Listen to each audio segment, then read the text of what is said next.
안녕하세요. 책임감 주인장의 책방 운영 이야기. 오늘은 세무에 관해 이야기하도록 하겠습니다. 책방을 운영하시는 분들이 세무에 취약한 경우가 많은데요. 오늘은 그런 분들을 위해서 몇 가지 세무에 대해서 짚어보도록 하겠습니다. 오늘 나눌 주제는 첫째, 서점 및 업종 추가 시 필요한 등록 현황에 대해서 알아보고요.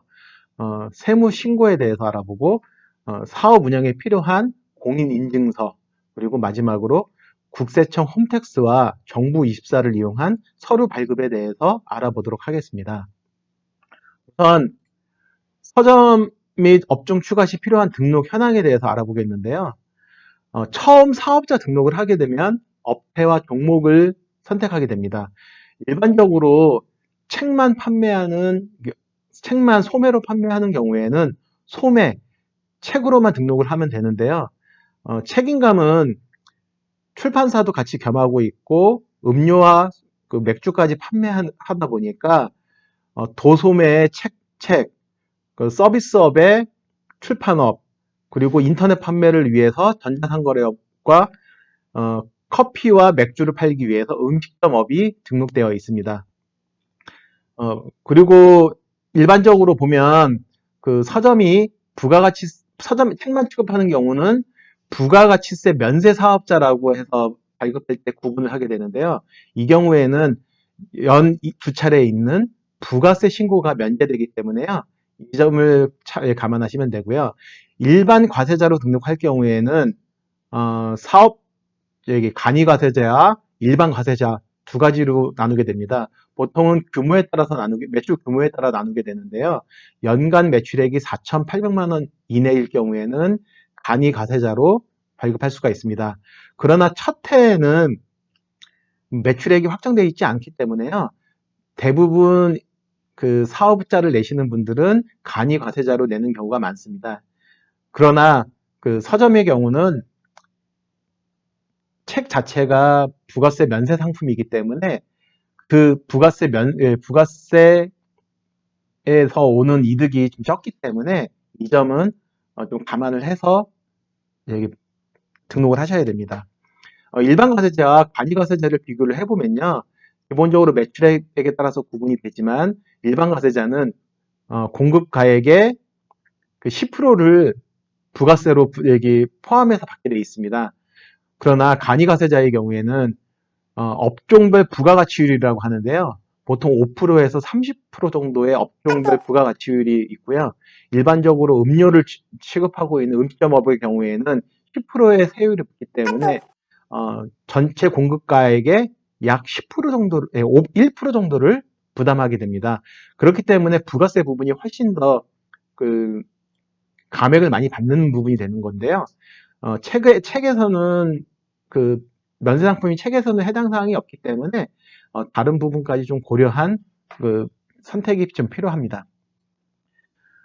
여기서 과세하고 면세 상품에 대해서 조금 더 이야기를 나누면요.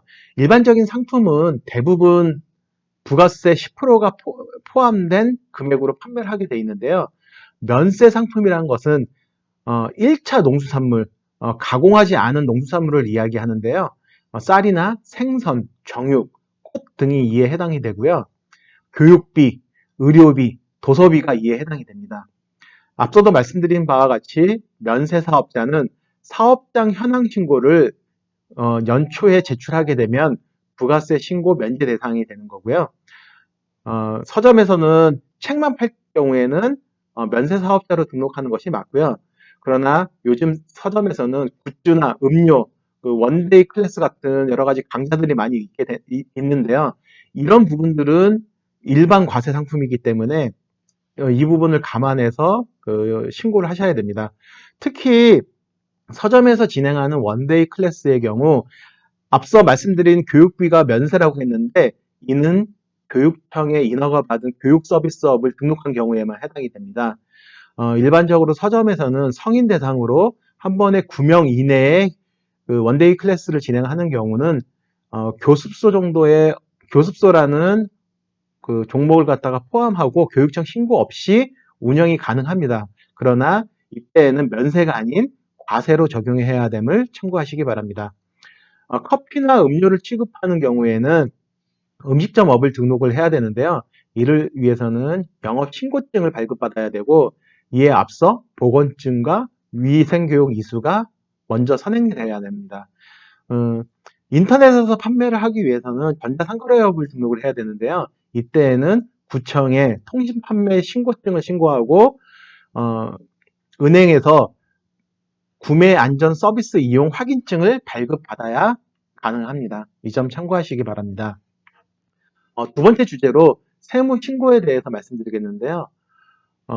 우리가 이제 세무 신고를 하는 거는 국세청 홈택스를 통해 직접 할 수도 있고요. 세무사를 통해 의뢰할 수도 있습니다. 특히 매출 규모가 있고 직원을 고용한 경우에는 가능하면 세무사를 통해 매월 기장과 함께 노무 관련 업무도 같이 맡기는 것이 나을 수 있고요. 그러나 이 경우에는 비용이 좀 따로 발생을 합니다. 일반적으로 기장의 경우는 매출 규모에 따라 차이가 있지만 월 5만 원에서 20만 원 정도의 비용이 부담이 되고요. 부가세 신고나 종합소득세 신고할 때도 몇십만 원 정도의 비용이 별도로 발생을 하기 때문에 세무사를 쓸 때는 이 점을 참고해야 됩니다. 직접 세무 신고를 한다고 하면요. 국세청의 홈택스라는 그 앱을 사용해서 직접 신고할 수도 있는데요.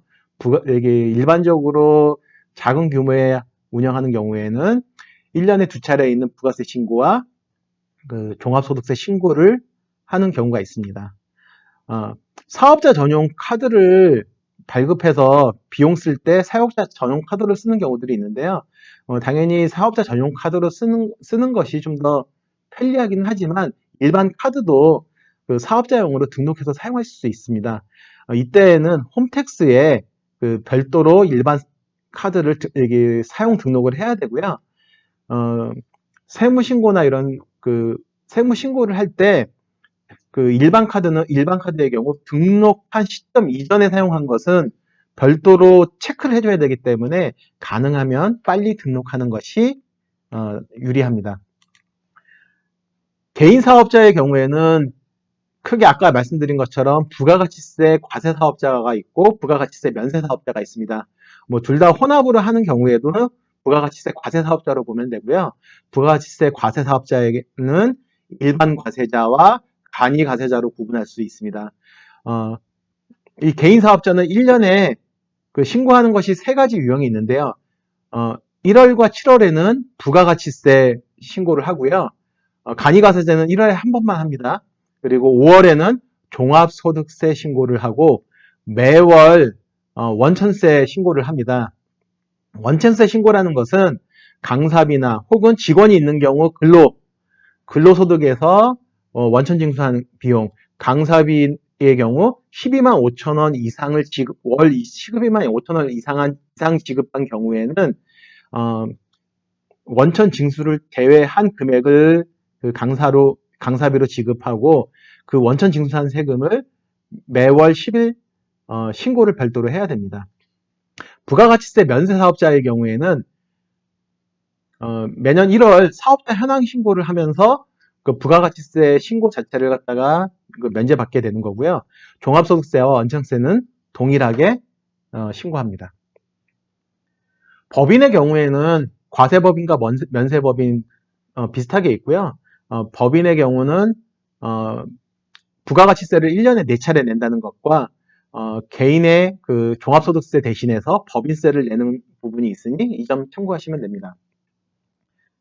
사업소득에 대해서 소득세를 계산하는 방법은 기본적으로 총 수입에서 필요 경비를 제외한 것이 소득 금액이 되는데요.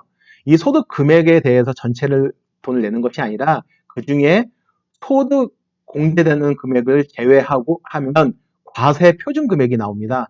그럼 그 과세 표준 금액에 그 세율을 곱해서 납부할 세액이 확정되게 되는데요.